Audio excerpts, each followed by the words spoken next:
"You lost, sweetheart. This ain't the beauty salon," one of the cadets sneered, loud enough for everyone to hear. She kept walking.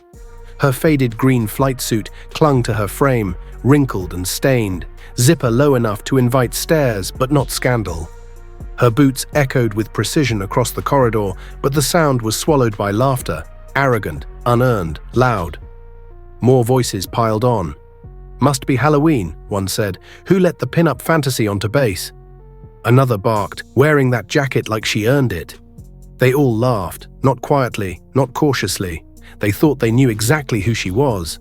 They were wrong. She didn't break stride. 2 brown paper bags gripped in scarred hands. Eyes forward, expression calm. But every step she took felt heavier, not from the weight of judgment, but from the weight of memory. The jacket draped over her was too big for her frame, frayed at the cuffs, one zipper tooth missing. Old, battered, but alive with history, and stitched above her heart was a patch. The colors had faded, but the symbol remained, a crimson lightning bolt ripping through golden wings. That was when everything shifted. A door opened. The general stepped out. Mid-conversation, mid-thought, he froze the second he saw her. His words evaporated, his eyes locked on the patch like it had reached out and slapped the breath from his lungs. The room fell dead silent. Cadets stopped talking, jaws clenched. The air snapped to full attention. The general stared as if he were seeing a ghost that still knew how to walk.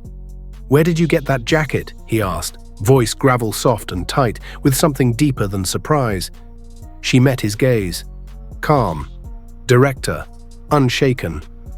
"It was my brother's," she said. "Captain Ray Monroe, Black Star Squadron." Silence. It fell like thunder. Some cadets stiffened. Some blinked, like the name itched at the edge of their memory. One whispered, "Black Star. Is that the guy who—" "He flew the impossible route over the Khazar line," the general said, his voice distant, awestruck. "7 birds down. He got 5 men out alive." She finished it for him, and died carrying the 6th.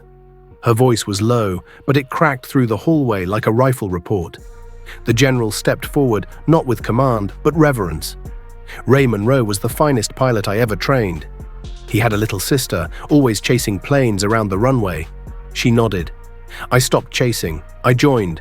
Not to fly, just to serve." A cadet near the wall finally croaked, "Wait, you served?" She turned toward him, lifting one arm, a pale scar carved across her shoulder. "Logistics. 4 years. Injured on a supply run in Kandahar. Medical discharge." Her tone didn't ask for sympathy. "I wear the jacket to remind me why I started." The hallway turned still, heavy. The men who mocked her moments ago now looked at their boots like they'd betrayed someone sacred. The general turned. His voice grew iron again. "Every year, I watch boys walk in here, thinking loud mouths and clean boots make you warriors. You don't even know the weight of what you mocked. That patch on her chest, that's not fabric. That's a memory. That's legacy. You disrespected a name that saved lives." He looked back at her, then slowly, deliberately saluted.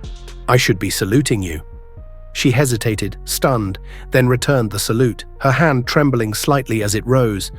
And then, without a word, the room moved. One cadet stepped forward, face pale. He lifted a shaky salute, eyes full of remorse.